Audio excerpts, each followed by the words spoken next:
Hey everybody, welcome to Goots' Wrestling Pod. Sorry I was late this week, but we had a lot of things going on.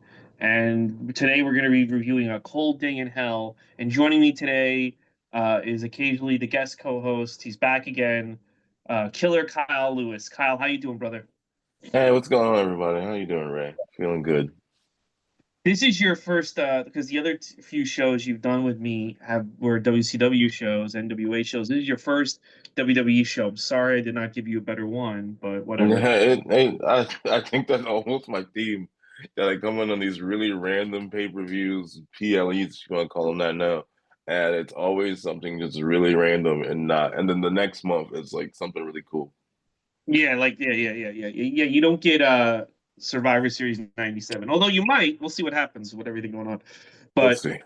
you get a Cold Day now. Before we get into that show, this was a major. This was a very. I found this week very depressing, and I don't know how you feel, but this week was the big announcement that starting in April, WWE is going to be on ESPN, ESPN Plus.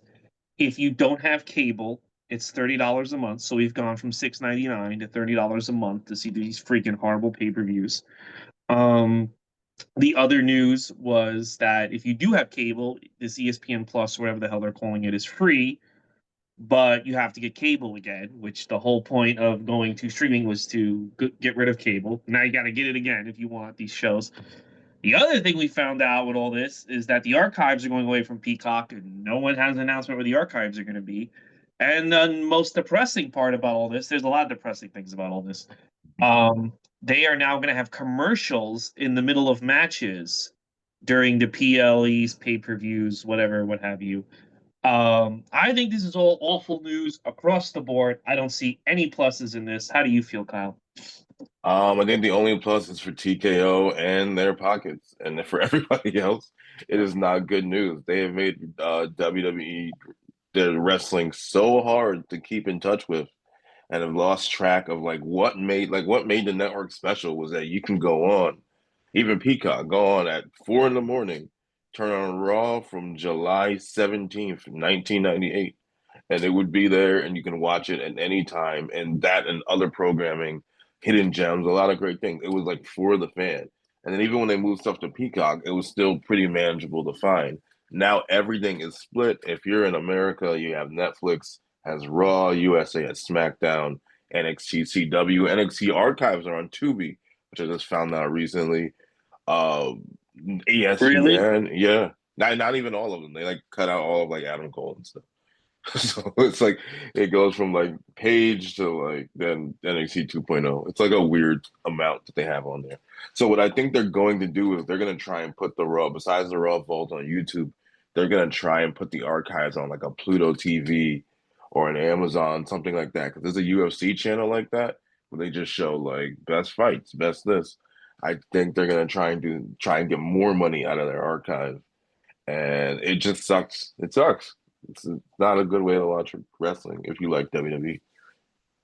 Um, It's horrible. I mean, the whole point of streaming, the whole reason why I got Netflix in 2010 was you have a blockbuster.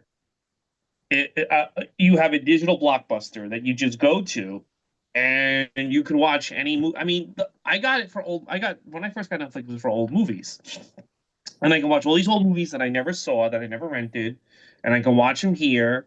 And then I can, great. I just pay these guys a flat fee, and I get all my movies. And the same with WWE, I pay a flat fee, and I get all the wrestling content. And they've changed things, they've moved things around. Like, okay, if you want all the Universal stuff at WWE, you have to get Peacock, and if you want Disney, you have to get Disney, and if you want Warner Bros, you have to get HBO Max. And again, that was fine. Just give me everything, right? And I think they're finding out that if you give people everything for $7 a month, it's not a sustainable business model. Yeah. Um, which we all kind of knew, but the thing about it is that's why you had DVDs. That's WrestleMania was the biggest selling Blu-ray every year, so you didn't just make money off people ordering it. or people buying it on the net or seeing it on the network, what have you. You also made money on the DVDs. They've gotten rid of the DVDs. You can have the DVDs Yeah. now. Yeah, no physical media. No physical media anymore for WWE. So that's a revenue stream that's gone. And now it's I think they've realized is that even though we sell these ads on Peacock and even though we have ads during the Vault stuff, it's not we're not making the money that we can, so we have to mix it up. And it's just like it's just making things worse. Like the future was you pay one fee and then you get everything and there's no more commercials, whatever. Yeah. Not sustainable. But here's the crazy thing. This is the really crazy thing. I'll look up some movies now on Google to see if it's streaming somewhere. 90% of the time, the movie is only streaming on Pluto or Tubi, and you Hmm. can't skip commercials, and you can't pay to skip commercials. So you have to either buy the movie on Fandango at home or iTunes, whatever, or you have to buy the DVD or Blu-ray. And the whole point of paying these services or Netflix is that I don't have to buy the DVD of Van Helsing from 2004. I could watch it on your service Yeah. without commercials. Like, and now that's gone. That doesn't exist. I have to go I buy Van I Helsing. mean Netflix has ads now too, right? They have their like if you watch the commercial, I mean if you watch Van Helsing and you have like the cheapest Netflix you have, they throw ad breaks into it. I hate commercials, so I But yeah. pay too Well, much to have Netflix. here's the other thing. This is the other thing. And I think WWE is always like a tester for how they're going to do things.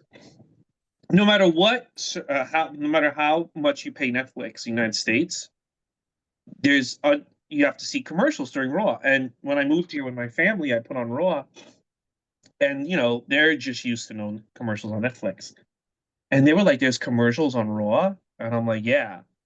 And nobody complains about that anymore. Have you noticed? Like nobody says anything on online. We just all accept it as Yeah, commercials. because the thing on internationally, you get these extra promos or like Mhm. storyline beats, which would be nice to see for everybody, but they're like, nope, America needs to see Happy Gilmore 2 ads. So you're like, okay, cool. They had like 15 Real American Beer Oh, commercials. Jesus. Yeah, they The got that episode when too. Hogan died. Well, he didn't die on the episode, but you know what I'm saying. No. I And mean, but by you the would have way, thought he did. They gave him like 8 fucking tributes. yeah. By the way, I went to go buy that beer because I got to pay respects, and it's not being. I don't know if They because he died, recalled it. Yeah. you're like that's it. I went to buy it. You would think but the guy told me at the one store in California they stopped distributing it when he got sick, and I'm like, well, isn't that the time the family needs it? Because isn't that the time people going to want to drink it? Like no one's going to want to Yeah. drink it 5 years from now. Yeah, that doesn't make a lot of sense. Maybe listen, you don't know what Nick Hogan's been pulling up behind the scenes, but Maybe it was the beer. Maybe the beer's not good and it's getting people it's. sick. I mean, it's just as good as Miller Lite or Keystone Light. It's the same thing. I don't know. It's just I got to pay respect to the Hulkster, and I can't. Anyway, my whole point is like we don't complain about the commercials anymore. I Mm. wouldn't be surprised if on every plan across the board on Netflix, Amazon, everything, we just start getting commercials again, just They're like they. trying. They're trying really hard. Well, I they know. succeeded with Yeah, Raw. yeah. Because Amazon has you have to pay like an extra $2.99 to not get whatever Oh, ad.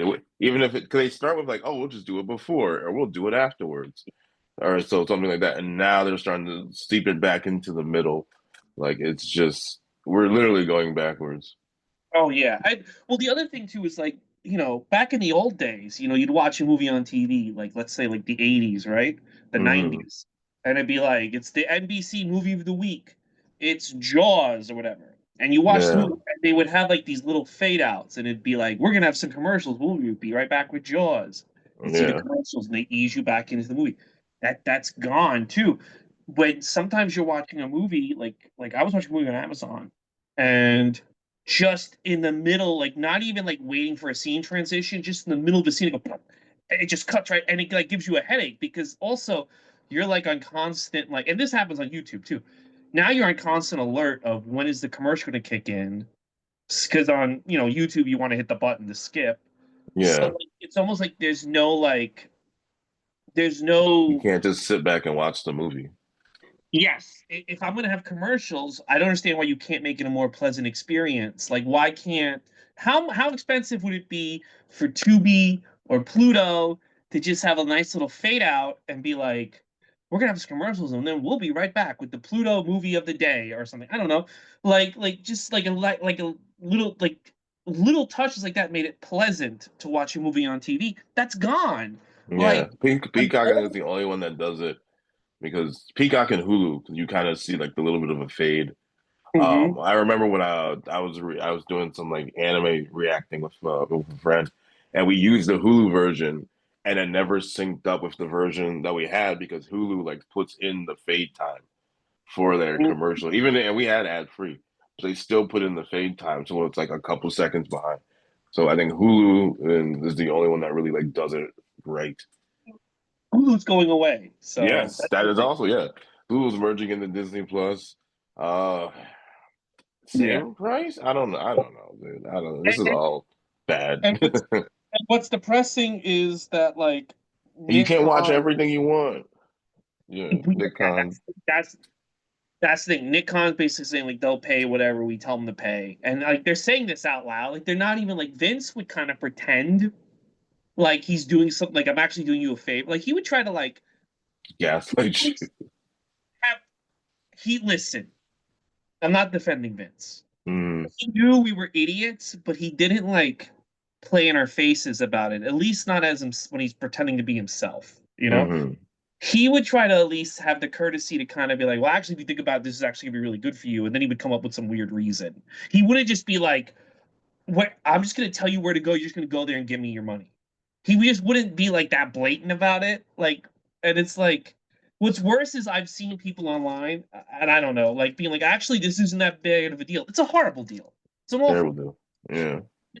It's like, I'm willing to pay just to get all the old footage, right? Just to sit and watch like primetime wrestling all day. I'm willing to pay, but now the reason why they're putting everything on the vault is that that's where they're going to put all their archives and they're going to put commercials on it. But also the reason why they're not putting everything up at once is they don't want you to have access to everything at once ever again. I don't think. I No, think I they think that want you to, method is done. Yeah. yeah, like you can't. So I can't own it on disc. I can't fucking just stream it. NXT UK just doesn't exist anymore. I don't know if you noticed that. There's just no I didn't know NXT. I thought it was still on Peacock. I didn't know they took it off. It's nowhere. It just Wow. vanished off the face of the earth. And Mm. it's depressing. And here's the other thing. Like TNA right now has the best wrestling streaming service. Yeah, no, It they're has on point. everything. Yeah. If you like Every TNA, well, for now, that rumor is that Peacock, they might well, try and get that going. Get well, TNA I think pay-per-views on Peacock. what I think is going to happen is that they are going to move all the archives and everything to Peacock, and it's going to be the same thing as before. And I think that TNA Plus is going to go away. Tony Khan has just given up on Honor Club. I don't think they update the archives anymore. That could have been something special. He could have put some AEW stuff on there. Maybe he can't because of the HBO deal. He's Yeah. given he's given up on that. So I don't even know. How far back through the archives do they have of Ring of Honor? I They have mean, everything? no, they don't. They don't because I Okay. looked. I because I want to cover the 2007 pay-per-views when we get up to 2007, which who knows? I mean, Yeah. it might be. That's the other thing, guys. I don't know. So here's the deal. We're gonna go week by week for as long as we can. The Peacock deal expires in April. That's gonna leave me, I think, in the end of 1998. Whatever, when the archives vanish, if they don't go somewhere else, whatever's the next pay-per-view, whether it's on TNA Plus or whether it's on Honor Club, I'll go to that. Um, but we'll see. I enjoy watching. I kind of wish I started doing this when I met you 10 years ago because we'd already be finished. But like I like watching a pay-per-view a week and I like watching these old shows and I don't want them to go away. And No, like, I don't think any fan wants them to go away. I think only WWE wants them to go away. yeah, and I heard nobody watches like the Mid South stuff or the world class stuff. And I eventually watched a bunch of world class episodes. That I don't give a shit. Nobody watches it. I'm paying for the right to. I want every episode of Raw, and I'm Yeah. paying. I don't care if I never watch Raw. If I die, if I live to 80 and I die, what I want to pay for is the right to have access to it at all times, so that if I just feel like one day I want to watch the May all of the May '97 Raws to get ready for a cold day now, I can just do Hmm. that. Yeah. But if No, I think that's what we should be having. yeah, and that's the whole thing. I bought movies on DVD. What's the movie? For a few dollars more. I've owned that movie now for like 15 years. I still haven't seen it. You're not gonna what are you gonna take it away from me? Like, no, you don't get to take it away. It's my right to just own it. And just if I never watch it, that's not your business. I should watch it. I heard it's a good movie. But what I'm saying is like I I want to. It's just fucking depressing, man. Because you can't even you can't even like be like, well, I don't like modern wrestling, but I'm just gonna watch old wrestling. No one's keep helping to keep track of that. The DVD business is almost non-existent, unless you want to go buy ECW fan cams from Rob Fines. Oh, he doesn't sell DVDs anymore either.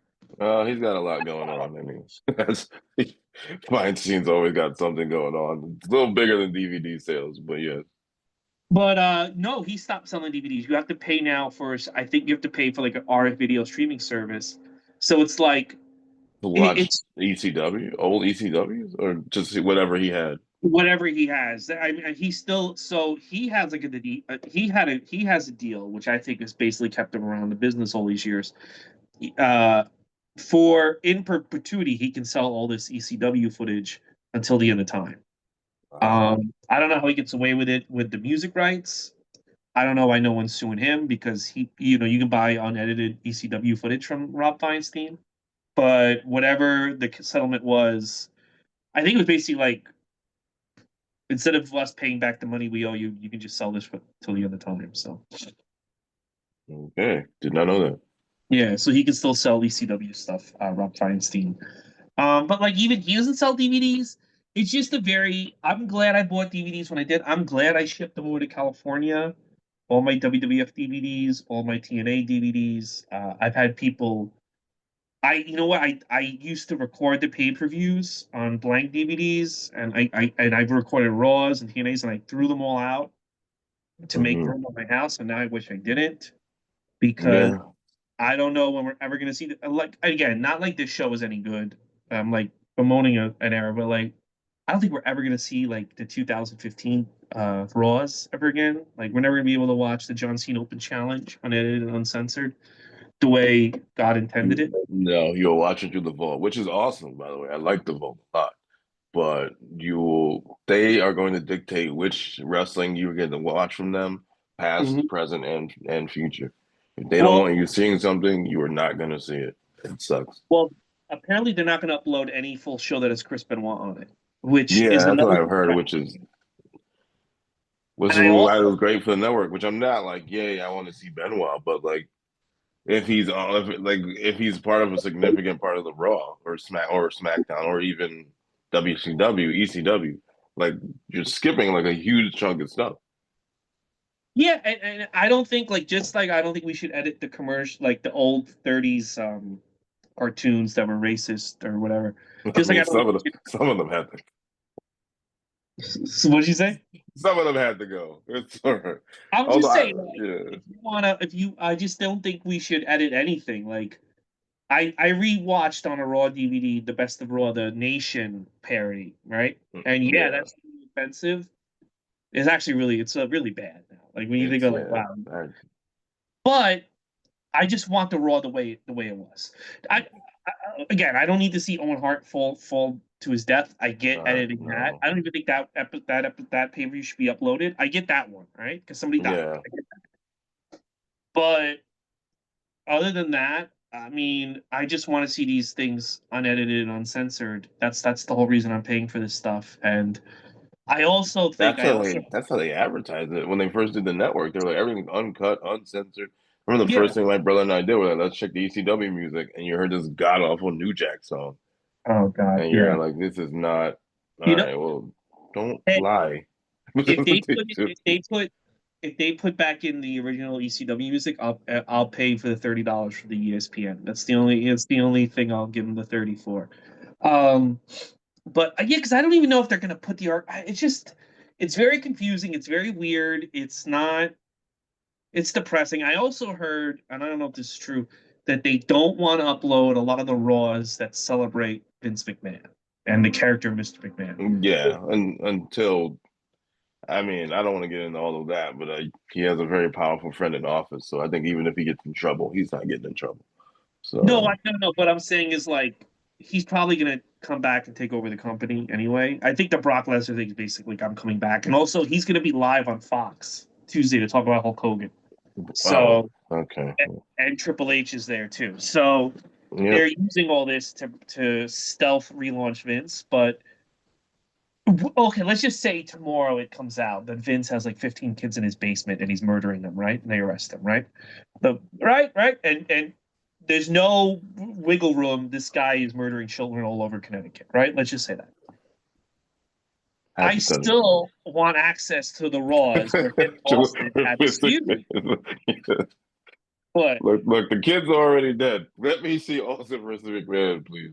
yeah, it's like the There's nothing problem. we can do about the dead kids. I want to see this booty.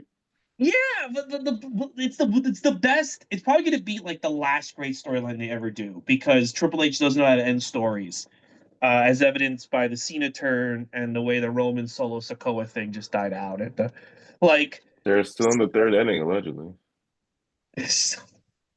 these guys love to talk about storytelling. These guys love to do this, that, and the third. Talk about like, oh, Paul Heyman deserves an Emmy. Do you know Vince Russo is the only booker to book a story with a beginning, middle, and an end, which is the Austin McMahon story. It starts the night after WrestleMania 14, and they advertise a definitive ending at Fully Loaded 99, and it has it. And then like when they kind of like, and when he does bring Vince back, Vince is now like Austin's ally, and then he leaves. So I don't know what he would have done. So I'm not saying like, but that's at least he's the only fucking guy who understands that you have a beginning, you have a middle, and you have an end.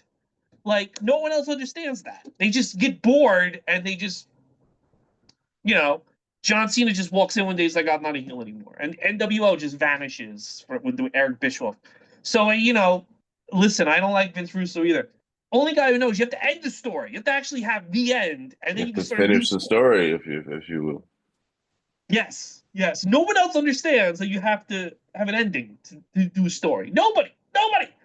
Well, they did it with Nexus, but that was more because they just wanted to bury Wade Well, Barrett. they died like 8 different times. Yeah, it's like they just fade out. They But you just want start. the archive. You want to be able to watch Nexus again. Get fucking demolished every week by John Cena in his purple shirt. Yes, if that's what it takes. But it's very depressing. It's Yeah. very. We had things so good, and I don't think they're going to be good again. And even like they're making things so confusing and so like it's almost like can we okay then get rid of all the streaming? Let's just go back to cable. How about that? How about we just go back to cable and DVDs?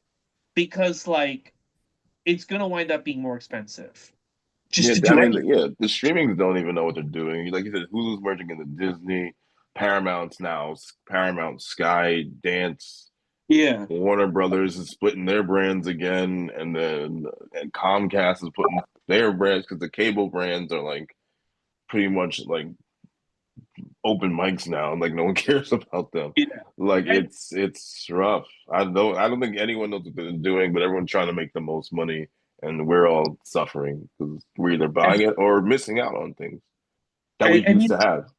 yeah. And the other thing too is like, oh, if you just get cable, you'll get ESPN. And if you're a guy who has cable for ESPN because you love watching SportsCenter, then yeah, I guess this is great for you.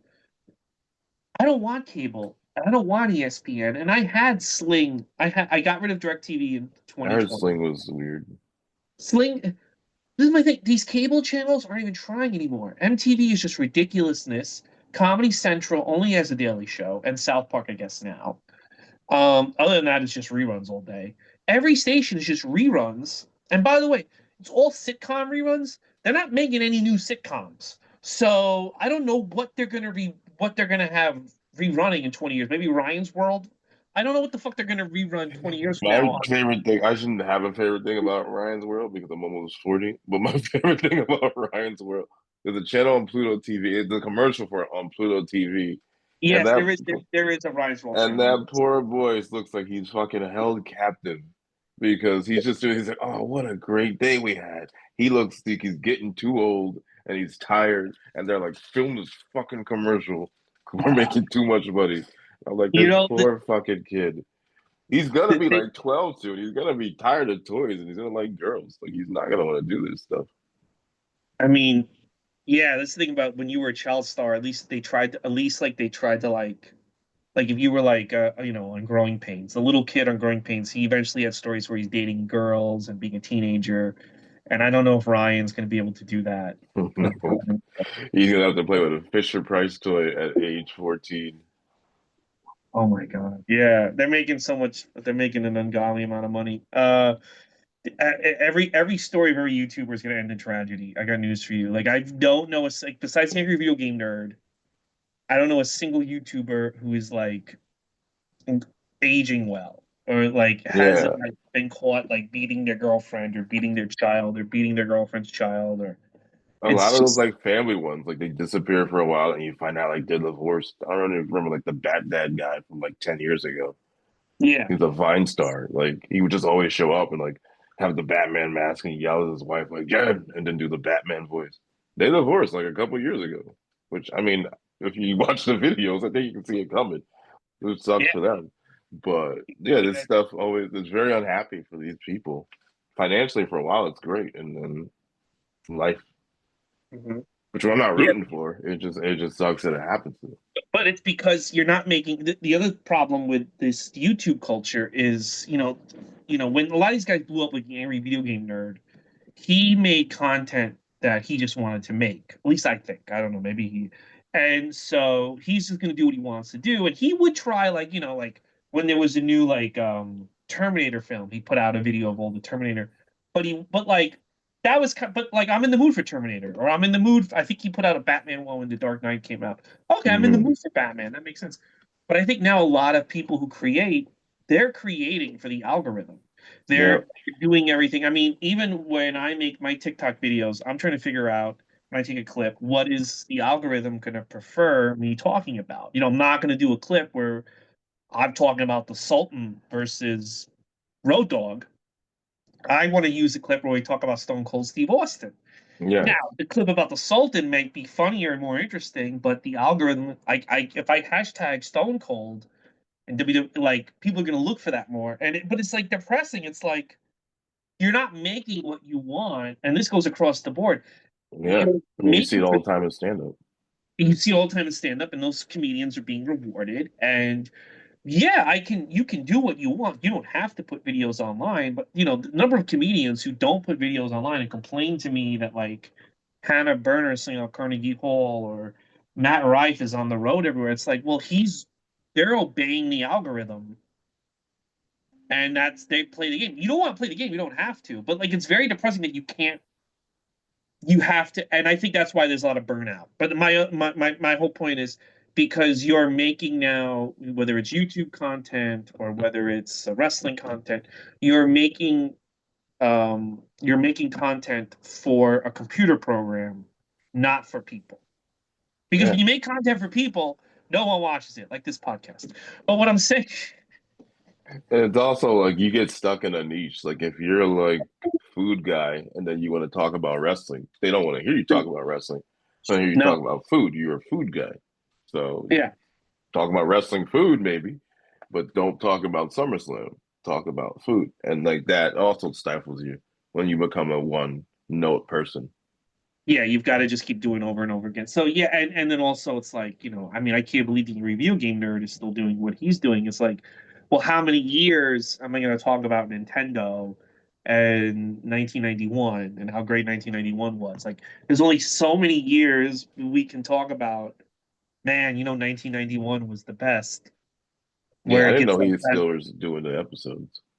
Yeah, he only does like a few a year, but he's still doing them.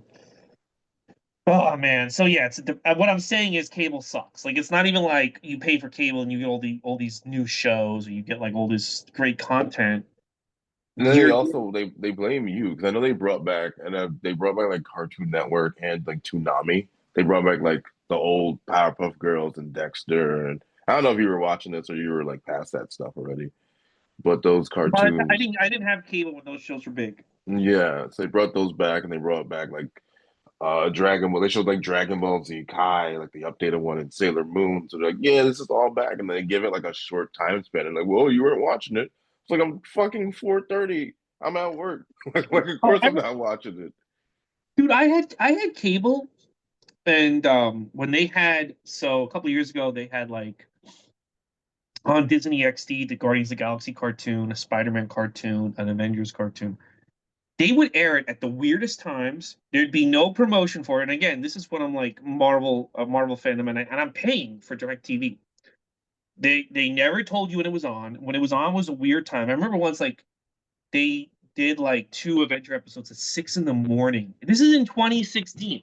They didn't rerun it, and then they were like nobody watching it. Then you go to Disney Plus, you check out this Avengers cartoon, or you check out the Guardians cartoon. It's like 52 episodes. I'm like, why did you make 52 episodes in secret and not tell anybody? And they weren't rerun back then, and they're not on DVD. It's just same thing with It's Comedy Central. They would premiere comedies. They would fly out at least comedians to do their half hour specials. I mean, my friend got put up in a hotel in New Orleans, and they built the stage and all this bullshit, and then they premiere his thing once at like 1 in the morning on a Saturday, and they're like, "Well, nobody watched it." It's like, "Well, what?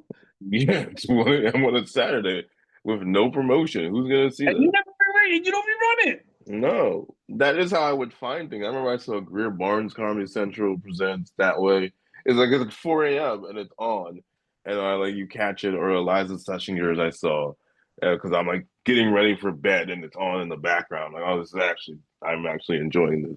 But it was never like a big premiere after a while, and you're just like, this. Who does this help? I don't even know if they even still show stand up at the Comedy Central. But I listen, don't think so.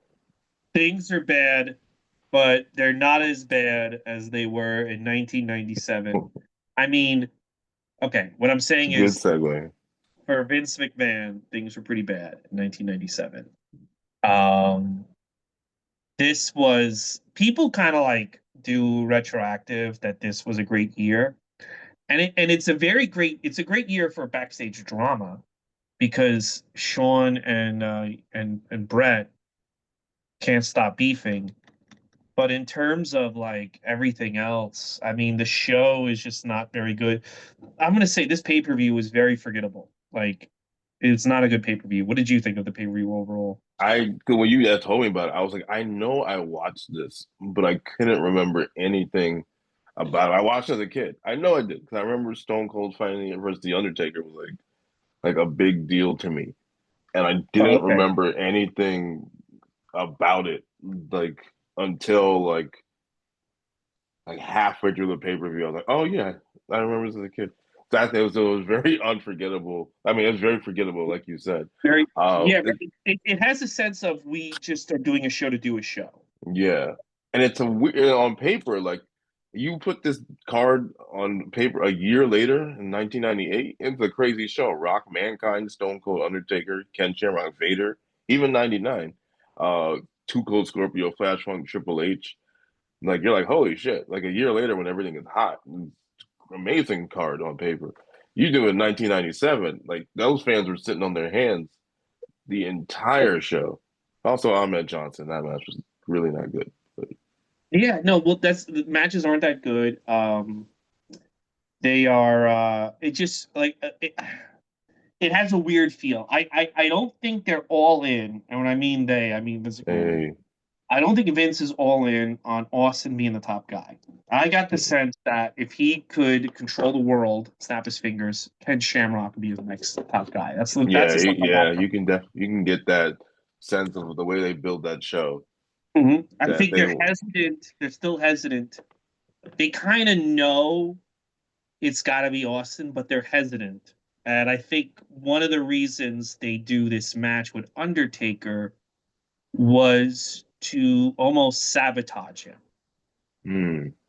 Because it's like this guy just became your biggest star 2 months ago. Why are you having to do a face versus face match so soon? But Yeah, and we can talk. Yeah, well, and we'll get into it when it comes. But yeah, yeah, it's but a I very can't. weird match. Yeah, that's the thing about like the Attitude Era in Austin and Rock. People act like, oh, Vince was a genius. Vince got forced into doing Austin. I think if Vince wanted, he would have done Mark Marrow and Ken Shamrock. Like if he could have had his way, he got forced to do Austin. And listen, but I think when you talk about who turned this company around, because I don't know if you've been watching the WCW shows from this era, but they are smoking the WWF shows. They WWF. I remember. So let's get into it. It's a short show. It's not usually we have 3 hour shows. This is the second to last 2 hour in your house. What did you think of like in your house as being 2 hours? They flew by. They were fine. They served their purpose. I think the best in your house is probably like Mind Games, just off the top of my head. The one with Shawn Michaels and Mankind. That might be the Well, best in your house match of all time. the main event is great. The rest of the card, I mean, it's Jim Yeah. Cornette versus what's his name? Oh, Oh, oh, oh, you watched it recently. I just remember that yeah, main yeah. The main event is event. great. Yeah, but Nothing else. I mean, I think that was also the kind of the thing about in your house. They're like they're just gonna be here, and if you like them, cool. If you don't, well, they Yeah. don't care. There was not really that many groundbreaking things that happened on in your house. They buried the Undertaker that one time. Yes, that was the month after Mind Games. Yes, and that's Yeah, another card that's not very good. yeah. Then he stuck the hand out, but no, Okay. it was a fun experiment. I like the idea of it, the song, the house kind of setup, but the video game. Remember that? That wasn't very good, but Which one? I One? enjoyed myself. What's up? Which one? In Your House, the video game. It was like WrestleMania the arcade Oh, I game still. and the Yeah, sequel. that's one of the few PlayStation games I brought with me. Nice. Yeah, it That was a game. we'll never see that re-released. So No. if you're a WWF fan and you have a PlayStation, or even What they could between that and because no one except for In Your House, no, because Owen Hart and Ahmed Johnson rights. They're not gonna get them. But WrestleMania the arcade game, they have the rights and Legends deals that I think everybody in that game. So you can put yeah, that on like the Vault Nintendo, whatever. that would be a fun game to re-release. I think though that if you're gonna re-release a game, I was about to say No Mercy, but I just realized WrestleMania 2000 or No Mercy. I think WrestleMania And that's the 2000 one would be everybody wants, yeah. might be easier because I don't find, except for the McMahons, I don't see anyone problematic on that roster. Yeah. The 2001 has Benoit, and I could see that being a problem. And then Just replace him with like just Joe or something. that'd be great, actually. So, like or no, Big Show. Remember, Big Show's not in No Yeah, they Mercy. put him back in. Put him back in, take him. Yeah. That's one I'd like to re-release. WrestleMania would be fun. I still have my PlayStation. That's not a very good game. No, it's not. I'm not saying it's a good game. I'm saying you could release it. That and WrestleFest you can also release. But they tried WrestleFest. remaking WrestleFest like 8 different times, and it fucking just give me the old one. Yeah, yeah, WrestleFest and WWF Superstars. Actually, that one probably might be Yeah, the easiest one because the gameplay for that one is pretty good for the arcade. Like, yeah, yeah, so good that might be times. the easiest one. That's how good Cold Day in Hell is. We've talked about everything else but this show. So Vince is not on this show, and the reason is one of the most mysterious reasons I've ever heard of Vince missing a show. Vince is not at this show because his friend's mother died. First of all, I didn't know he had friends. Second of second of all, I didn't know he cared about his friends' families. And third of all, what is his relationship with this woman that he skipped a whole ass? This is a guy who like won't do it, doesn't skip anything for anybody, Yeah, doesn't go to work to be there for a friend. And that's all I know about this. And that's all Bruce Pritchard ever put out. I'm dying to know who this friend is. Is that what And they talk about at the end of the show? Then jumping ahead with like Rose on behalf of such and such. Or yes, yeah, that's so yes, that's random. why he's not there. Yeah. But very weird that this man has a friend. Yeah. No, I was like, I don't I noticed he wasn't there. I thought that's when they were starting to phase him out. But then Mhm. just the tribute at the end, which while touching, I was just like, who? I was like, I didn't know who this person was. It's very uncharacteristic of the WWE and Vince McMahon to do that. So I was Yeah, like, who is this person? because he doesn't care about his son or his brother. So Ron, man. whoever this person is, I'm dying to know. Like, I feel like Vince has like this is my thing with Vince McMahon. I feel like Vince hates most of the world and is willing to like have most 99% of us murdered, but he has like 30 people he'll fucking do anything for, and I don't think we even know who those 30 people are. One of Like them is our truth. We seem to one of love them's more our than truth. anybody else. I think that's another Vince call that our truth got rehired. One of Yeah, them's our truth, the other one's John Cena, and there's probably like a deli owner in fucking Connecticut that probably. he's put his kids through college and everything. We don't know about this. Like I just feel like he's got 30 people who he'll fucking go to war for, and everyone else on the planet, it's like if I have to murder Kyle Lewis to get $1, to have him killed right now, you know? I mean, I hope not. I would love to be one of the 30, I guess, in this context. Not In, like in the excluding Vince, everything else in the world, but in the Vince McMahon murder plot, I would like to be one of the 30 friends, please. one of Vince's 30 friends.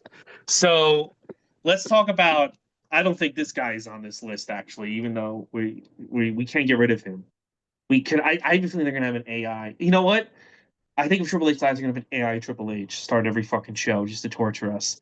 This is our Funny. punishment for not. This is Triple H is our punishment for not supporting TNA, Ring of Honor, WCW, ECW. We have to endure this fucking guy for till the end of time.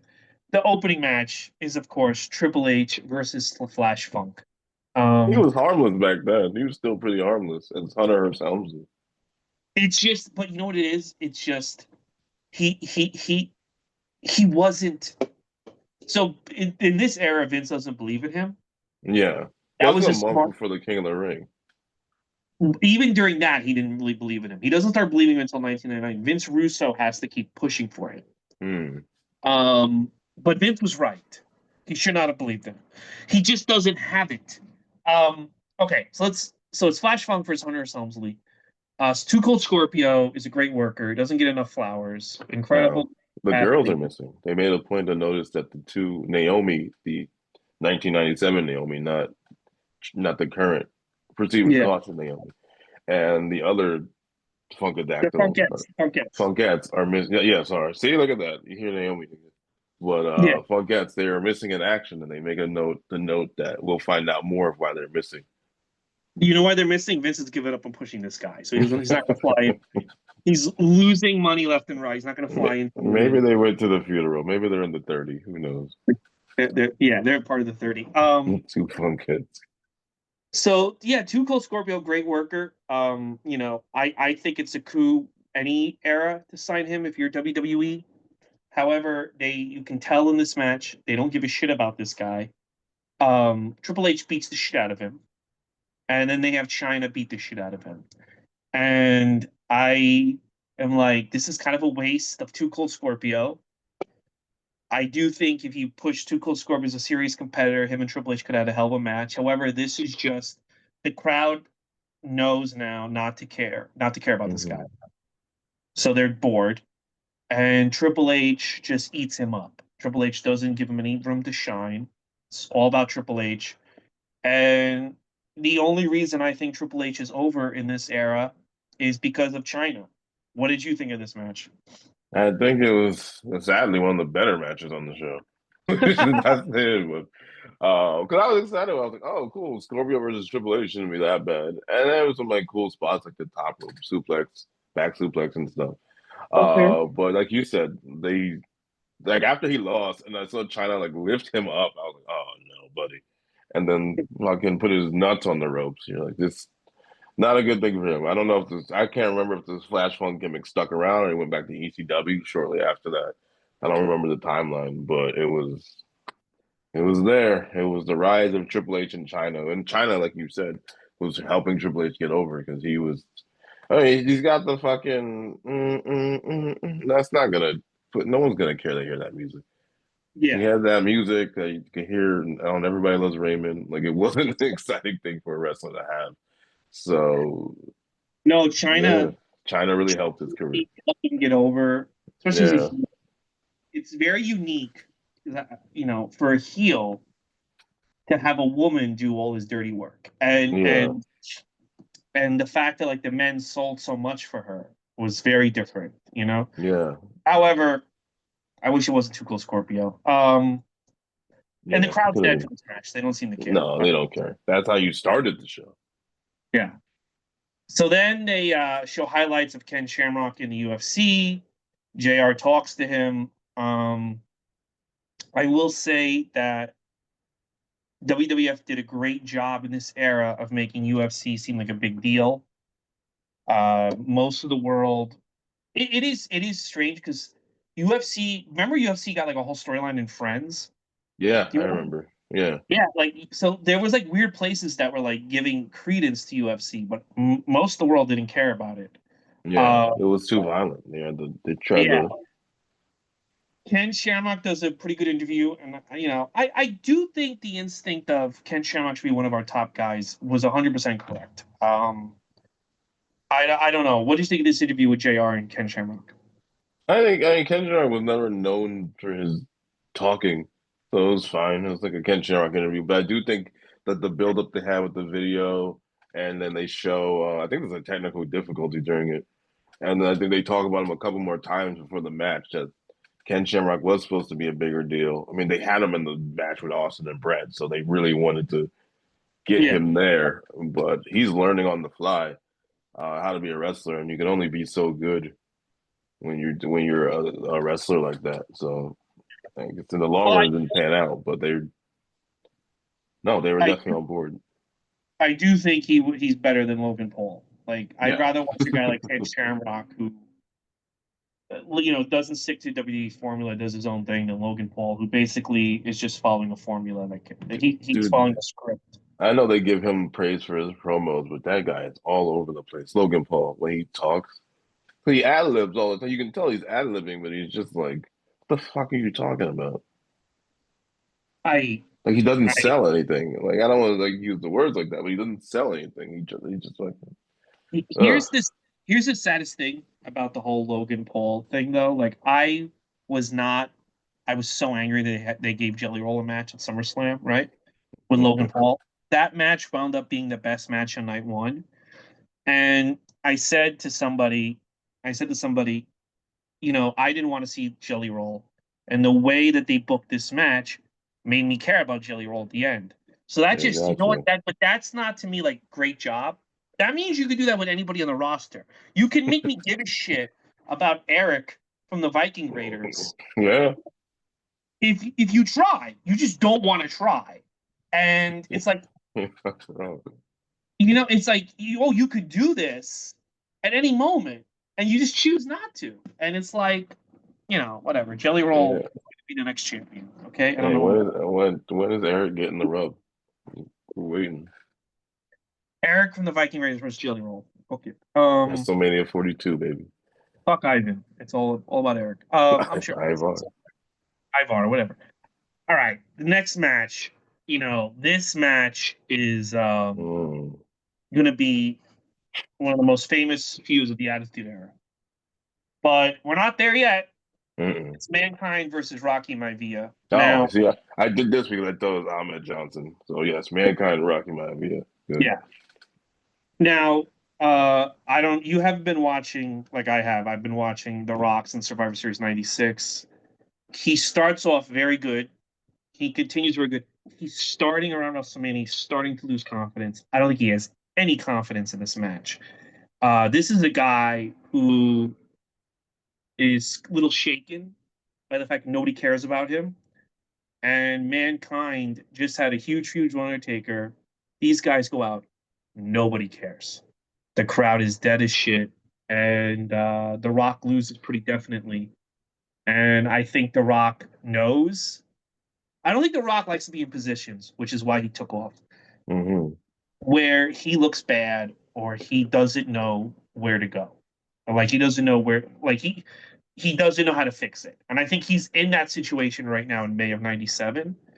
And I don't think he can rise to the occasion. He crumbles, which is what he does. This is not a good match. He crumbles. He's losing confidence. When he loses confidence in himself, he doesn't rise to the occasion. He has to go away and figure it out. Now, when he figured it out, he became the biggest star in wrestling history. But he will not put himself in a situation where he feels uncomfortable. And this is one Yeah. of those situations. No, that's something Especially that in we this. see now with The Rock. I Yeah. mean, you can theorize that's why he didn't show up with the Travis Scott thing because it wasn't going the way he wanted. But Mm-hmm. he, whether it's a movie or wrestling, if there's a situation where he's uncomfortable or it's not going the way he wants it to go, he's gone. He Yeah. removes himself from the situation. Couldn't do it back then. And like I said, if this was a year later, 2 years later, Rock Mankind would have Match. sold out that place. If that was a second match on the card, then their whole card would have been like stacked if that was the case. This one, nothing. They were just a basic ass match. Almost a superstars match. Yeah, And Rock basic. was the enhancement talent. Yeah. And I really think that if Rock didn't get the break, so he gets injured, he goes away for a little bit. And I think if they didn't put him in the nation, I don't know where it would have went for him. He would Um, have been on Nitro but I do, yeah, in the NWO. I do think the best thing that ever happened to him was that little bit of a break because I think he was able to sit at home and he was able to figure out like, hey, what am I doing that's not working? What can I do to make it work? And he really makes it work. So this is not a good match. This is kind of like the he's never gonna be this low ever again as a talent or on the card. Hmm. So if you want to see Rock at his lowest, check out this show. And Black Adam. And Oh no. and now we have another shitty match. Um, it's Ahmed Johnson versus the entire nation because why not? Because they just want to kill some time. So The feud that never ended. I think this feud kind of ruined Ahmed Johnson's career because he was hot before this feud. And Yeah. if him and Farouk had like a blow off match at WrestleMania and then that was it, I think they both would have been fine. But they just keep going back to one another.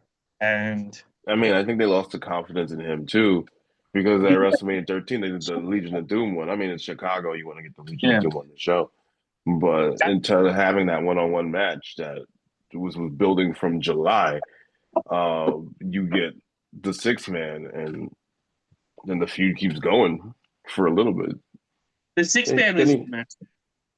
what's up? The six man's a really good match, though. That's a Yeah, really I think that's why he did it because Ahmed versus Farouk by itself. Whether Ron Simmons is just not with it, or we know no, Ahmed was not the greatest wrestler.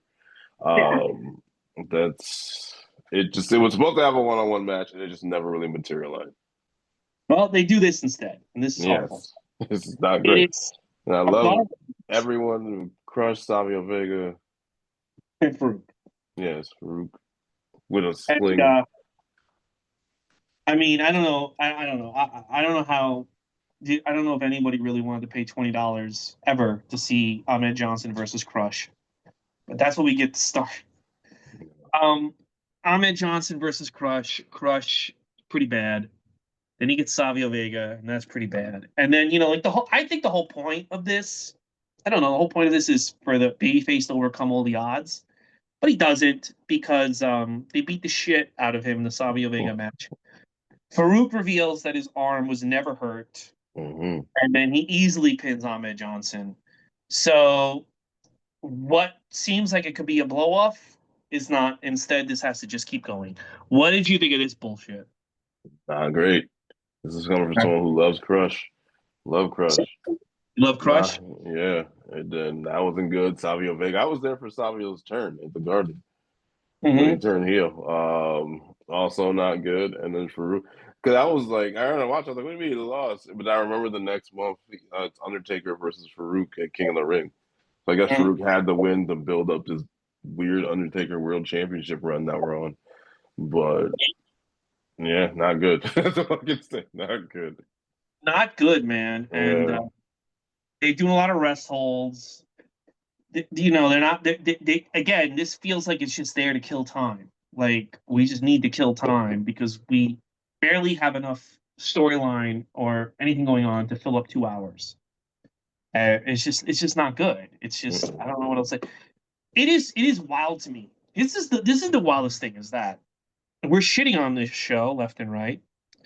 They turn it around next year to the Yeah, point where they like what they've built in '98. They're still living off of with this ESPN deal, and they don't. It's not like fucking Ben. They eventually do, but it's not like Benoit and Eddie and fucking Misawa all come over and they fire half these guys. They turn it around with it's all these still guys that were Bob shitting. Holly. Yeah, Yeah, they yeah, actually bring in guys who were even worse workers, and they turn it around. That's the great. But see, it just tell that what that says to me is that you can have the best workers in the world. If you have a shitty storyline, no one cares. But you can have someone like The Godfather. You put him in a good faction. You put them in good storylines. Doesn't matter. The guy can't really work. People are gonna watch. yeah. Like I mean, the match quality was never always the biggest thing people cared about when they watched WWE. Crash Do you Holly. want to match quality? Oh, match quality. Oh, okay. Yeah, I don't. Do you want to see the Godfather do some holds, or do you want to see the whole train? Which one do you want to see? The Ho train. But yeah, they Yeah. turn around with these guys. It's gonna be interesting to follow it. It's been interesting. So here we go. This I think was the best match on the show. It's Ken Shamrock's debut match versus Vader. This feels very different from every other match on the show. This feels very Japan. This feels Hmm. very shooty. Vader. I don't know if we've reviewed a Vader match together. I don't think we have. But Vader in WCW like to hit people for real. I Hmm. mean, he is he you gotta watch some of those old Sting matches. He's punching Sting for real. He's not holding back. And to the Sting's credit, he never complains and he brings it, and nobody gives him credit for that. But he's punching Sting for real. So here, this is great for Vader because he gets to hit Ken Shamrock for real. And Ken Shamrock also hits Vader for real. Ken Shamrock kicked Vader's leg so hard, Vader had a hard time walking after this match. Mm. This is a brutal Japanese style UFC style match. The weirdest moment in this match to me, because they would never do this now, is JR promotes the UFC show, and then Jerry Lawler immediately shits on Jim Ross for promoting the UFC show. And I just feel now if like one of the heel announcers shit on a sponsor, they would just get fired in WWE. But it's so funny because it's like I don't know. It's a promotion, but they're I don't know. It just feels so alien to me that they're shitting on their partner. Um, Yeah. I thought this was a great match. This was a great debut for Ken Shamrock. This is right up Vader's alley. I think these two did a great job. What did you think of the match? I think it was really good. I think if you put this match on a Dynamite this Wednesday, it's getting people are losing their minds. Crowd was Yeah. not. I don't think the crowd was ready for it. I don't think they knew what they were watching. They were Mhm. they were just, they were sitting on their hands most of the show, Yeah. but this one was more. They were just kind of like because it wasn't like a regular WWE match. So No. I think they were very confused at what they were seeing, but watching it, it was very hard hitting, very very real. I mean, especially like the infamous the one where Vader just clocks him because Ken Yeah. Shamrock keeps hitting him in the fucking head in the corner, and then Vader like swings his hand, and Shamrock goes down down. But no, it was good. It was a good first start for Ken Shamrock, and I wish for his sake it continued that way, but it did not. Same with Vader. Vader, my goodness, what a fall. Vader. Vader. I don't think he was ever the same after Paul Orndorff knocked him out. Um, Yeah. took away his hard thing. But also, the other thing with Vader is like I get why guys like Shawn Michaels and other people got mad at him because it's like, well, you're not supposed to hit me for real. Yeah, your matches are great and they look and you look because you're actually hitting these guys. It's not, fucking if CM Punk walked out and just started like really hitting Seth Rogen. Yes, Seth. Seth Rollins. Also Seth Rogen. I Yeah, it guess was so. great, but then like Yeah. Seth Rollins gonna have a fucking concussion because he's letting CM Punk actually like hit him in the head 15 times for real, and it's like that's not what you're supposed to do. Like, No. I wish someone would hit Seth Rollins for real. That guy stinks. But No. Like, what I'm saying, it's like, but at the same, I don't know. It's like I kind of feel like Vader can get away with hitting people for real. Like, and I know that's a weird thing. It's like you're allowed. I don't know. Certain guys, I allow certain guys to do certain things, and Vader hitting people for real is kind of like it's fun. I mean, it ruined Nikita Koloff's life. What are you gonna do? You know, that's why he had to retire. Vader hit him with a power bomb so hard. oh God, I didn't know that. That Yeah. sucks. Yeah, so instead he became a pastor or whatever. All right, let's get to the main event. And again, this is another match that you're right, a year or two from now would be huge. Here on this show, I was very surprised at how not that great it was. It's Steve Austin versus Undertaker. And I don't know if you noticed this, but the pop for Austin coming out wasn't as big as it's going to be. Did you notice that? Yeah. Hmm. I know them from the backstage interview, and I didn't know if they like piped them in later, not later, but if they like showed the fans the backstage interviews at that point. Because Hmm. usually an hour or so, you see them backstage, you hear like a cheer. There was Yeah. no response from the backstage interview, and then when he came out, like when the glass shattered, people were saying, "Eh," and then when he walked out, it was a little louder, but it wasn't like glass shatter. Everyone's erupting on their feet. Yeah, well, I think Undertaker is very beloved at this moment, and in a year Yeah, from now, in a year from now, Austin can attack anybody, yeah, and that person is now a heel. Like it could be yeah, an old lady feeding sick kids, and Austin come out and just whoop her ass with a chair, and you're like, get her, Austin! Like yeah, it was very unique. Like he could attack anyone, and it's like, oh yeah, fuck that guy, right? Doesn't matter who you are. He's not there yet. People love the Undertaker. They're learning to love Austin. And I think putting him against Undertaker was a mistake at this moment in time. Um, the match is not that good. It's kind of boring. Nothing really happens. The whole purpose of the match is the Hart Foundation is going to come out to the front. And I do kind of feel like people are sitting on their hands because they're waiting for the Hart Foundation to come out. Because yeah.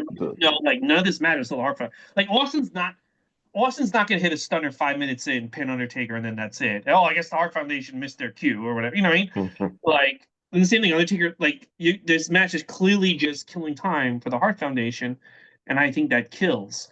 But I will say that when the Hart Foundation comes out, it becomes a hot match. And what do you think? I mean, very similar sentiments. That match, that was the thing that stuck out. I remember that sticking out as a kid. It's surprisingly technical for two Yes. people who are like brawlers, fist fighters. And I know Austin's style changed after SummerSlam '97, but it's a surprisingly technical man. Like he hits like an STF at one point. I'm like, what? What the fuck is this?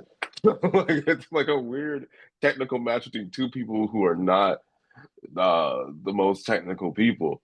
So that was definitely like I don't think the crowd like was into that. But like you said, when the Hart Foundation comes out and Austin like pulls out Owen and beats the hell out of him, and Undertaker like puts him back or whatever the heck he does, that's when the match gets like more interesting. And then the weirdest part that I'm watching in hindsight now is Austin with a clean one tombstone loss to the Undertaker, like just like that. The boom, tombstone, 1, 2, 3 for your hottest baby, or the guy who will be your hottest babyface in a year to lose so simply. I know he's the champion, I know he's the Undertaker, but like, wow. Well, I think this was a test by McMahon. Be like, if this guy's still over after we do this, then maybe he is the guy. But I would like Ken Shamrock to be the guy. So I think sometimes Vince does things to sabotage you. And if you Yeah, overcome it, then you're the guy. I think in his mind, because I think he's done this to CM Punk with the Triple H Kevin Nash bullshit. In his right. mind, it's like if you can get more over when I throw you in dog shit, then I'm right to go with you. But if you fucking sink, then I was right. You're not the guy, and instead I'm going to push Roman Reigns for 25 years. Um, but I think sometimes like he's getting worse at it. I don't know. I wouldn't have booked this match this soon. But also they don't have anybody in the roster. Like I don't know who like it. if you look at the roster, I guess he could have fought British Bulldog or something Undertaker on this show, but it's like if you look at the roster, it's like there's like nobody for Undertaker to fight at this point. No, You no, know? you're right. He already fought Mankind. He fought Vader. Um, he's not fighting Triple H. That's not a show that you're gonna watch. Uh, Yeah. Undertaker Bulldog is not a show you're gonna pay for either. So I get it. You get the buy rate of Undertaker Stone Cold and Ken Shamrock's first match, but just a weird match with a clean ending. You're waiting to do Bret Hart. No one's gonna see Jim Neidhart. No one cares about Jim Neidhart versus Undertaker on Yeah, pay-per-view. it's not gonna be Pillman. It's not gonna be Owen. No one's gonna care about Owen. Brian Yeah, Pillman maybe in a year or two. I think Pillman if he had gotten healthy again and stick around stuck yeah, around the era, yeah, he could have main evented, but like not there. It's just there's no one for. So I get it, and also you don't want to leave Austin off the show. So and you only have 2 hours, and you want to kill 40 minutes with fucking Farouk and Ahmed because obviously that's such a great storyline. But it's a rough show. It again, it just feels like we have to get through this because I want to get to Brett and Undertaker in the summer, and yeah, I'm not there yet. So we have to get through this. yeah. And No, it's a lot of just the problem that they have now too. Once after WrestleMania, sometimes it's just a coast until SummerSlam. Mhm. You felt it this year too. They had like 8 shows in between, and then it's just a long SummerSlam coast, and then SummerSlam is where things are supposed to be big and happen. Yeah, But it's always been a thing with them that they just kind of trail along yeah. until the next big four. And I don't know. It's just but the problem is in '97, the problem is WCW is not coasting along. No, They're not at kicking all. ass every week, and it makes it more evident that they don't know what they're doing when you're watching both shows at the same like what I'm doing. Yeah, Overall, I say this is a really bad show. I say, well, you're probably never gonna see it again. It's not gonna be uploaded on the fucking. I don't know when you just probably should watch it before it watch vanishes off them the before paper. they go away. Yeah, Yeah, but it's not a good show. I knew it. I knew it because I had this on VHS and it was on a tape with other things, and I never stuck around the tape to watch this. And I kind of knew from the results, like I don't think it's going to be good. So I never really. I'm always meant to watch it. This is my first time watching it, and I was right. Like this just doesn't seem good. So thumbs down, right, Kyle? sorry guys. Sorry, Austin. It's not time yet. It will be. No, yeah, a year. SummerSlam '98, which people have turned on, but I remember it being a good match at the time. There, people were into it. Yeah. So let's go over the next 4 weeks. Andrew Lee should be back next week, but I guess we'll figure that out as we go along. Next week it's Slamboree '97. It is the NWO Wolfpack, which I mean by that is Hall, Nash, and Waltman versus Ric Flair, Roddy Piper, and Kevin Green. And then in 2 weeks, it is King of the Ring '97, and the main event of that is Austin. I mean, I'm sorry, Farouk versus Undertaker. Uh, I got a depressing stat for you in a second. 3 weeks after that, it's Great American Bash '97, which is DDP versus Randy Savage. And then in 4 weeks, it's Canadian Stampede in your house, the Hart Foundation versus Team USA, Austin, Shamrock, Goldust, and Legion of Doom. Kyle, among those 4 shows, which one are you most excited about? Oh boy. Maybe Canadian Stampede, 'cause the main event of Canadian Stampede is just so good, like so much fun Oh, yeah, man. That with whole the show. hometown. Yeah. Yeah, so it would be that one. It's You know Kevin what? Green, RIP, does not give me much You know what excitement. was depressing is I just said Farouk versus we had Scorpio, Too Cold Scorpio in this show, and Farouk is in the main event of the next show in a singles match. The last time a black man had a singles match in on a WWF pay per view was WrestleMania 23 when Snoop Dogg fought The Miz. That is depressing. I did not know Squared that. Circle pointed that out, and I didn't know that. I thought you were gonna talk about like Canadian Stampede, like most of them are dead in the main event for a good no, chunk of it's them. just it's just I don't know, like That sucks. I know Vince. It's just Triple H just seems so much more conservative than Vince with like and like Yeah, it's just so much more deliberate with him than it was. yeah, You yeah. know, You like knew Vince. Yeah, you knew Vince was a conservative man, but like everything that they're doing. I don't want to get into like the White House stuff and all that other Yeah. stuff that they're doing, but it definitely feels like they are. This is the way we are. This is what we support.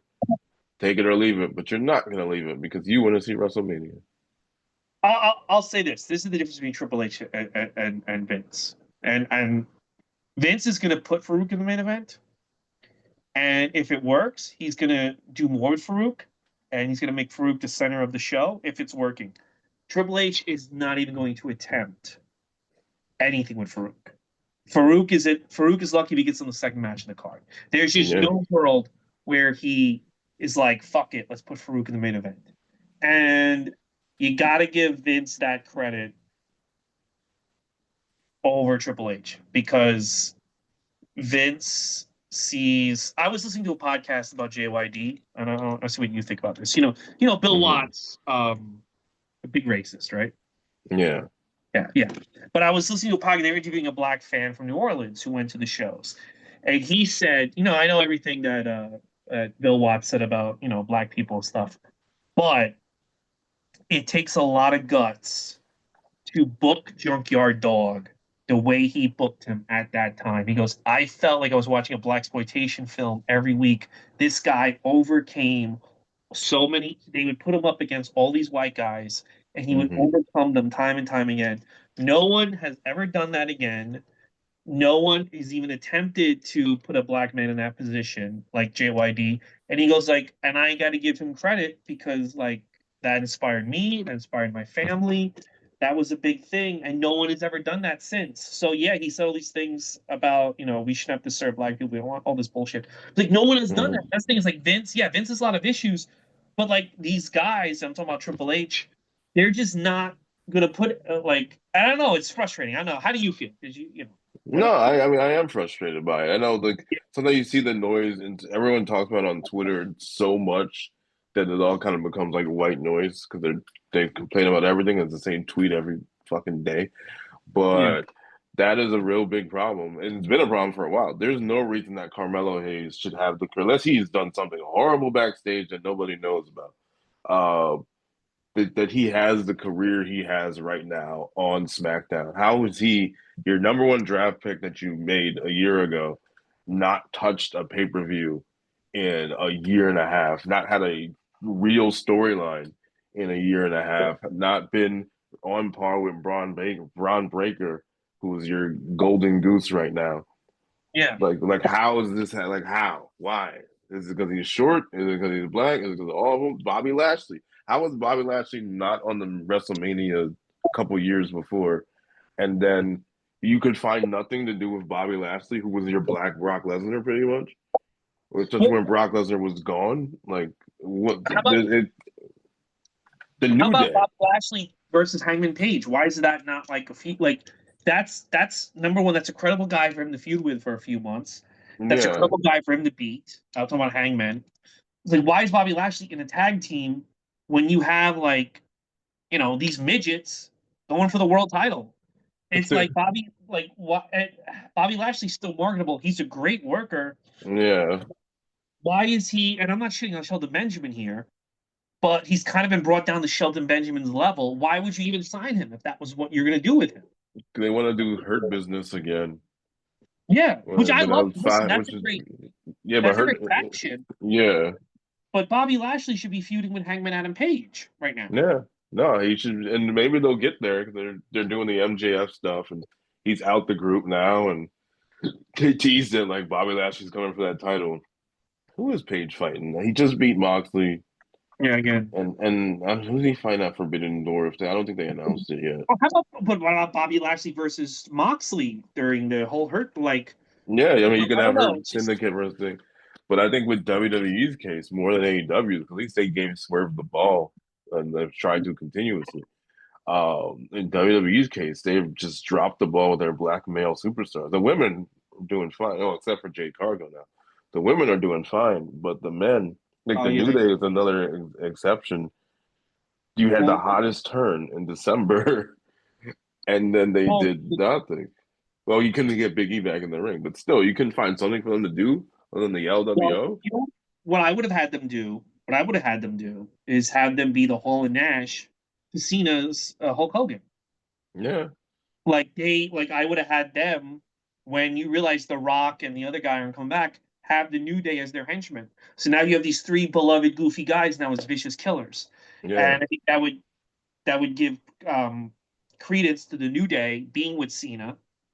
And I think that gives Cena people to play off of. He could be a coward and have them beat up like CM Punk or have them beat up, and that gives CM Punk more ammo. Like Kofi Kingston, you were a star. Now you're seen as lackey, but yeah, now it's like all these guys that were happy and good are now evil.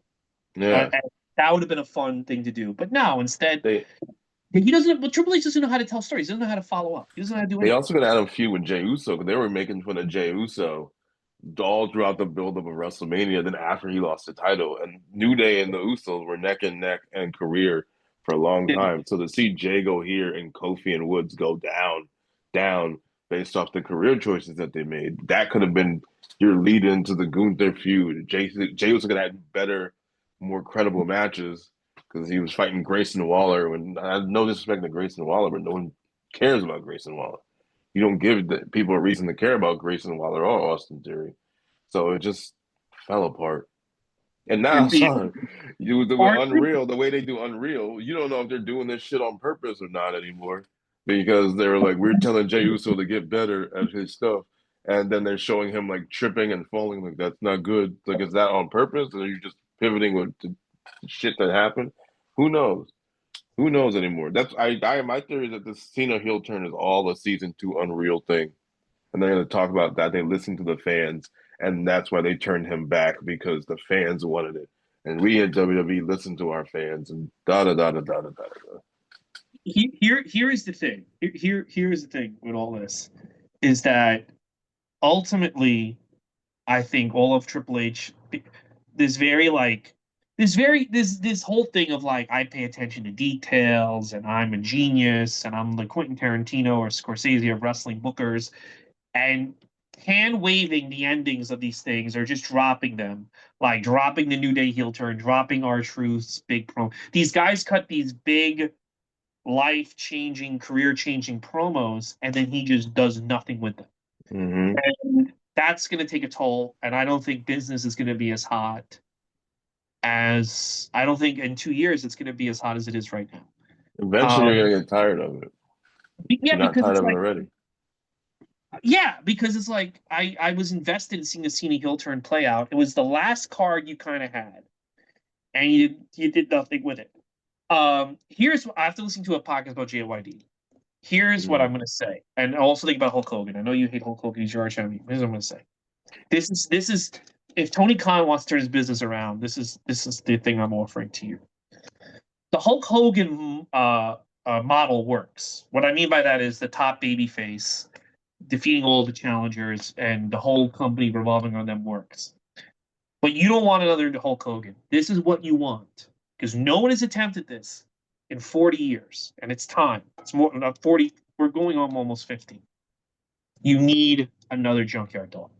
What I mean by that is you need a Black Star to be, and I don't think it's Swerve, to be charismatic, to overcome the odds. You need a Junkyard Dog. Junkyard Dog was Hulk Hogan and Stone Cold Steve Austin at the same time. He's fighting guys who, and this, I think this will work now. He's fighting guys with Confederate flags on them and beating the shit out of them in the South. People are going nuts for Yeah. it. You need another Junkyard Dog. And the Junkyard Dog Hogan hybrid model I think would take AEW to the next level. Now, if you get a guy with the charisma Junkyard Dog, you have him go 50-50 with Will Ospreay and people chanting fight forever. That's not going to do anything. I'm saying you need a new Hulk Hogan, but what I mean by that is you need a new Junkyard Dog. What do you think? I mean, why don't you think it's Swerve? Because he's corny. He's Okay. corny. He That's in fine. real life he's very corny. He's Yeah. a little bit too he gets bothered. Okay, the next top star can't get bothered by people on Twitter, can't interact with JD from New York, can't Just can't no internet at all. Just keep him away can't from the internet. I think his music, Oh, his you don't style. like you don't like this thing? No, all his songs are horrible. His songs make him look like a big loser. It's just the way it is. Junkyard Dog, everything about him was cool. The way he dressed was cool. The way he He had danced. real music. He had like another one bites the dust, right? Yeah. He had, yes, another one bites the dust. Even when he was kind of like looked like an idiot in WWE, he was still cool. I think Twitter has taken away a lot of like the mystery among people. Like, I don't need you know a lot of talking about like, oh, I like to eat ice cream while I smoke weed. I don't need to know that. Like, I don't know. Yeah, I don't think Swerve's the guy. I know I think he was at a certain point. I think Hmm. he's kind of he comes across very corny real. And I don't know. Also, the other thing I don't like about Swerve is that the way he no sells, like, I don't know. I don't like the way he no sells sometimes. Like, he'll just stop. What he does is he Oh, when just he gets up or something like right after the yeah, and he does it at weird times. Like, see when you let the Hulk up and the kick up, they do it once in a match, and then the match ends, right? yeah. Swerve will just stop selling in the middle of matches, then go back to selling, then stop selling again. Like, and it's like, well, does nothing affect you? Or does everything affect you? I don't understand. Like, and I don't know, but Swerve's not who I have in mind. I don't know who I have in mind, but I'm saying that the junkyard. Okay, Carmelo Hayes is a good one, and there's somebody else on the roster. Uh, Obi Badobi. What's his name? Femi. Oba Femi. You Yeah, if you treat him like the junkyard dog, yeah, center the show around him, I think it could work. Because yeah, yeah. I mean, they do it on NXT for the most part. yeah, yeah, NXT has been really good. I think Shawn Michaels is looking for the next junkyard dog. To be honest with you, because He I might think be doing that. no one, including Vince, when he got the junkyard dog, no one has replicated that model of the company is centered around this black man. The black man Hmm. overcomes all the odds. You're giving him enemies that he would have in real life. Like the Southern guys. Hmm. And he's overcoming them, and he's overcoming all the odds. And he constantly looks like the coolest guy in the show. He does never looks like an idiot, and they've never done that. They've never replicated that, and I mean, that's Femi. Yeah, he's young, he's Mhm. strong. You believe him when like if he's in peril, like he can overcome it. Yeah. Yeah, he needs to stay on NXT forever. He goes to Raw. He's losing Well, to Triple H Gunther in like 2 seconds. Triple H is never gonna go with that model. But I think listening to the fan in New Orleans talk about Junkyard Dog, and thinking about how like there'll never be another Hulk Hogan, because they don't want another Hulk Hogan. Because when Hulk Hogan left, I mean, the company. The reason why this show sucks, Kyle. I don't even like Hulk Hogan, but the reason why this show sucks is they have not yet recovered from losing Hulk Hogan in 1993. You know, they have been Hmm. floundering ever since from '93 to here. They've been floundering. They don't know what to do. Vince McMahon is not a genius. He's an idiot. Um, and I think they don't want to ever be in that position again, where the whole company is centered around one guy and that guy leaves, and so they always try to downplay everybody. They try to bring up people, but they try to make it be like, no, you're here for WWE. You're not here for Seth. You're not just here for CM Punk. You're not just here. Hmm. You're here for the. And if Cody dies, we can replace him in 20 seconds and stuff. And it's like, no, I don't. I want no. The formula that works is that there's one guy. There's Yeah, one guy, and the world revolves around that guy, and everyone is raised because of that guy. You know? yeah. No, that is what that's they want everyone, like you said, they want you to see Cody. If Cody's not there, you get Roman. If Roman's not there, you got Drew McIntyre. If Drew's not there, you got Jey Uso. That's what they want. Yeah. And somebody black eventually. I Who think knows?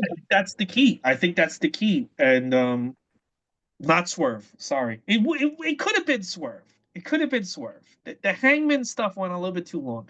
He's just You weren't a fan of all the like syringes and all the extra shit they were doing, right? yeah, yeah, because this is gonna this might I never thought the escalation of hatred with those two was justified.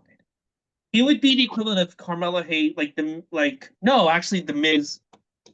Okay, Carmelo Hayes and Karrion Cross start feuding next week, and by week Hmm. three, Karrion Cross is shooting Carmelo Hayes' mother in the head. It's like, why? And then Carmelo Hayes like lights Scarlett on fire by week 4. And like, yeah, now the feud is like, but like, why did Well, I got two dead women, and now what? we got two dead women and a big feud for Clash in Paris, But what I'm saying is like, oh yeah, now you can say it's a blood feud, which but we like, don't want, obviously. Why did Carmelo Hayes go right to shooting? I mean, I'm sorry, Karrion Cross go right to shooting Carmelo Hayes' mom by week Yeah, 3. Like they like you know what I'm saying? Like, and that's kind of what I felt like the Hangman Swerve thing was. It was like I they do just think happened. burning a house is a bit extreme over like invading a house. Like, yes, he should not have invaded Swerve's, I mean, Hangman's house and watched over his child. But burning, like, two But big even level that, different like, crimes there that they both committed. yeah, And I feel like burning a house is more of a criminal offense than the home invasion. yes, I don't and know the laws of what the years are for either one, but no, I'm pretty sure burning down a house means you have to go to jail. Like, I'm pretty sure. yes, Like Swerve, if this was the real world, Swerve would still be dealing with the insurance on that. And yeah, the fact that like it doesn't even matter if Swerve. That's the other thing too about modern wrestling. Like they could at least have a promo where Swerve is like, "I'm going to eat the cost of the house, and I'm not pressing charges." And I spoke to the cops because I want you in the ring. But they don't even do that. Like it's just a 3 second thing to be like, you don't sound cool. Like, you're like, I'm gonna get the cop, like the cop. We did the but paperwork for it. but what I'm saying is like if you It escalate is to that, realistic. constables Yeah, have to be involved. yeah, Like I said, like if Carmelo Hayes, like if Karrion Cross shoots Carmelo Hayes' mom in the head, yes. it he's gonna go to like the cops have to arrest him. It doesn't matter if Carmelo's like, I just want him in the ring. Like now the cops have to arrest you. So you have to have like a moment where you address it where it's like, I don't know. Yeah, I don't want to press the. You have like a Tony Khan or Renee Young say, Renee Paquette say, like, they already talked to us. You both agreed to this statement that there Yeah. will be no press charges. Like, not the wrestler says it, but like a Renee or Tony Schiavone or somebody can say it. Yes. They So never to even get did that that with legal James. part out of the way, But the that's fun thing is this: if it's okay for Swerve to burn, I mean, for Hangman to burn down Swerve's house, and there's no and keep repercussions his against him, job. why doesn't like Moxley's probably upset that Hangman? Why doesn't Moxley just like cut the brakes on Hangman Page's car? Why not? And then if Hangman's in the hospital, the belt has to go up in a tournament. So you know, and Maybe there's Tony's a not going to rule. fire you for attempted murder. So Maybe after that house, there was a rule like, all right, no more attempted murder is allowed on the show. Who knows? and then Moxley's like, well, actually, I completed the murder, so I got away with it. So yeah. That's why All they're right. the Death Riders. Anyway, But listen, I've enjoyed this podcast. We talked a lot about everything but Cold Day. I'm sorry to give you this show. It's just this is the it's time kind for of it. become my theme. I mean, I know I'll get a really good one eventually. There was a lot to talk about the Halloween Havoc '95, which is the last one you did, which was one of Hogan's lowest moments. But Yeah. Yeah. yeah. Okay. But man, you know what? Wrestling moments, yes. You know what's annoying for me is like when Sabu died, I was like far away from the ECW shows. By the time I got to an ECW show, it was kind of over Sabu. And when Hmm. Hogan died, I'm like really far. I got like 5 weeks till the next time Hogan shows up on WCW show, and it's with Dennis Yeah. Rodman. By the way, did you hear Conrad reveal that at the funeral, Dennis Rodman was like draped over Hogan's coffin, crying hysterically? No, I don't. I've heard things come out about it, but I haven't heard. I haven't like that. Heard Vince had like a weird ass speech, but I didn't know Yeah, that about Rodman. and Vince he did the Hogan cup ear cupping. I think he did that. He did it to fuck with the family. He's so weird at funerals. Like, I know he did something weird at Rocky Johnson's. People said like This him and whole Pat Patterson were like really weird there. yeah, this whole Hogan death has been very weird. Like the daughter now saying that like she doesn't know if he died naturally, but she's also going in the Bubba the Love Sponge. And I would assume that if that was my father Why would you go to and Bubba the everything that Love Bubba Sponge? did to him, I wouldn't go above. Yeah, yeah. And it's like she's constantly posting "Leave me alone," but she's also going on the radio being like, "I think he was I want murdered. He did not have leukemia. He didn't have this."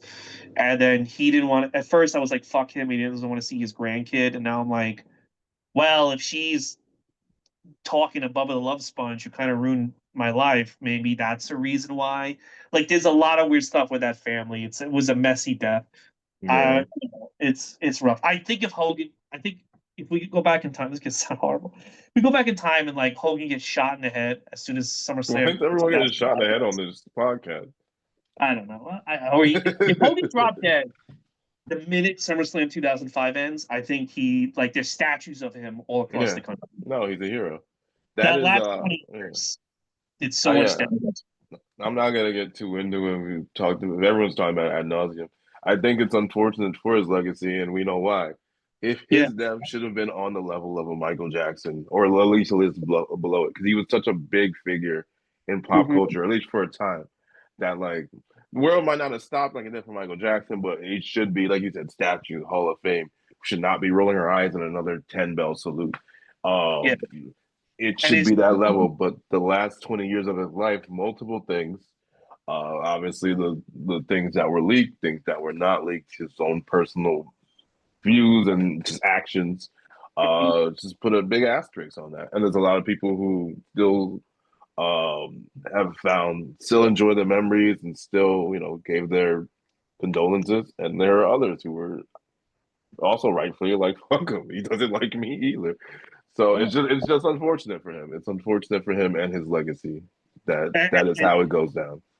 and the weird thing is, like, we have that week period where half of us are like, we miss him, and the other half are like, fuck him.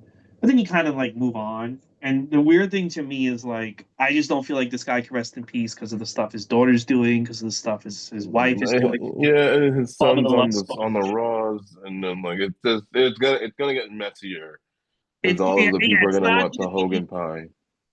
It's not gonna. He's not. Yeah, it's something weird is gonna happen with the daughter and the widow The wife and the Nick. bar is coming out too in New York City. They're still releasing the bar. It's supposed to be a And they still Hulkamania do bar. that real ass wrestling show, which Bischoff now, it basically now all falls on Bischoff and Kurt Angle. I think Kurt Yeah. Angle was just brought in to be a spokesman, but I almost feel like now Kurt Angle has to do more. They're not Hmm. going to not do it. Like if they just cancel it, but I don't know if anyone really gives a shit about it. I don't think people gave a shit about it when Hogan was alive. So it's a No, mess for everybody involved. the way they made it seem built up with the third, they did the really bad NWO promos, and then it built to this real wrestling company. And I was like, I don't want to see this.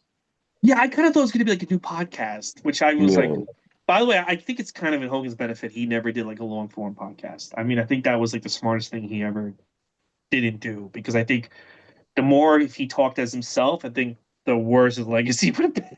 yeah. No, people would have also they would fact check. I think people would have more fun fact checking him than they would Yeah, what if actually he? I'm listen saying like to. he did like a Conrad Thompson style podcast where he's got to talk about WrestleMania 4 for 2 hours. I think, No, no yeah, nightmare. I don't think that would have worked out well for him. No, But yeah, it's wrestling. I don't know. You would think like after SummerSlam, you're like, oh my god, like wrestling sucks right now. And I mean, they've ruined John Cena's retirement run. They're gonna ruin the pay-per-views. Um, I don't like anyone on Twitter that posts about wrestling. I think they're all very weird. I like you. thank you. And I stopped posting my wrestling. I was like, I'm yeah, done with I, this. I just I think was like like, I AEW doesn't excite me.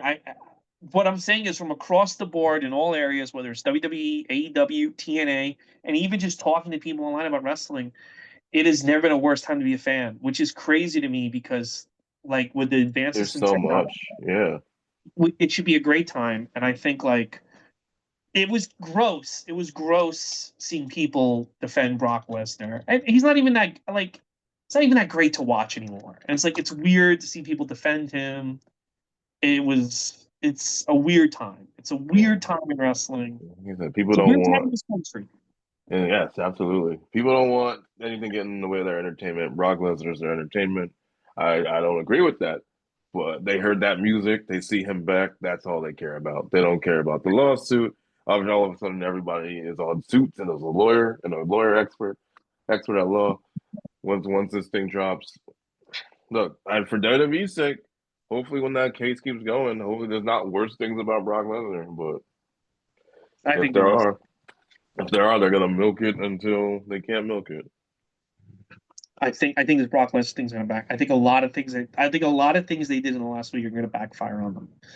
Unless, or maybe Nick Khan is. I mean, I already see JD from New York, and even people like, oh, the ESPN deal is actually pretty. It's like, no, it's not. It's fucking garbage, bro. Come on. $30 a month is crazy. I still have cable, but Oh, $30 a month is pretty crazy. man, you know what? It's never been more Jover. All right, guys. Next week, Andrew Lee should be back. We're gonna go back to when the world made sense, when it was WCW, and we'll talk to you then. Until then, Kyle, do you have anything to plug before we get out of here? Two things. Character Select Comedy is the 16th, August 16th, 6 p.m. at the stand. Great lineup. Sabrina Wu, Yodoya Travis will be there, bigger of the bigger names. Sheba Mason, the New York City fame. You'll see her all over. We got a good lineup. And if you are going to Anime NYC, the Friday of Anime NYC, I am co-producing a comedy show there. Come hang out with us. It's free. It's after the con. It's in the con, in the Javits Center. So if you like anime and you like comedians making anime jokes, maybe I'll make some wrestling ones. Come hang out. And I'll be here every week. Subscribe to the podcast, leave a comment, follow me on. We're posting more clips on TikTok. Ray Goots Comedy on TikTok. Follow that. And yeah, that's everything. And we'll see you next week for Slamboree 97. Thank you so much, Kyle. Thank you.